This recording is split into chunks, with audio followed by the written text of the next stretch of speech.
Jesus was brought before Pilate. Very early in the morning, the chief priests, with the elders, the teachers of the law, and the whole Sanhedrin made their plans.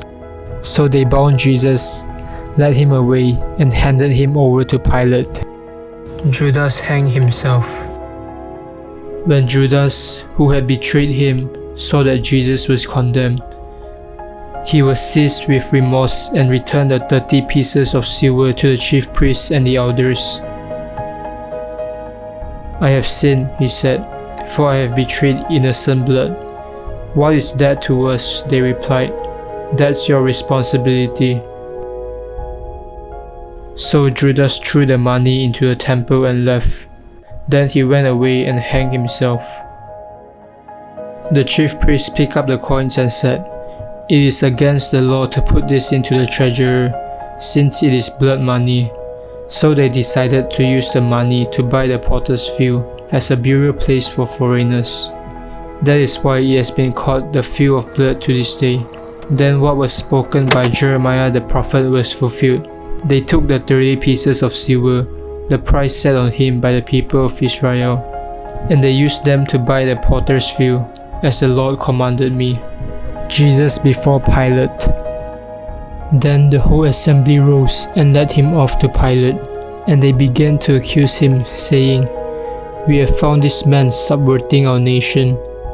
He opposes payment of taxes to Caesar and claims to be Messiah, a king."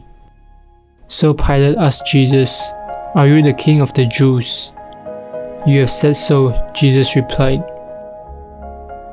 Then Pilate announced to the chief priests and the crowd, "I find no basis for a charge against this man."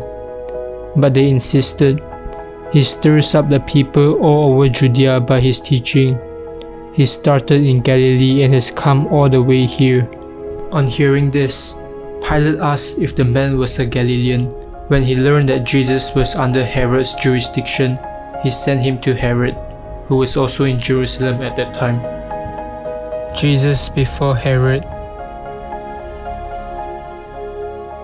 When Herod saw Jesus, he was greatly pleased, because for a long time he had been wanting to see him.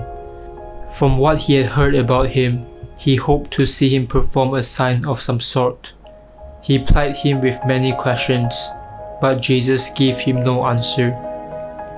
The chief priests and the teachers of the law were standing there, vehemently accusing him. Then Herod and his soldiers ridiculed and mocked him. Dressing him in an elegant robe, they sent him back to Pilate. That day, Herod and Pilate became friends. Before this, they had been enemies.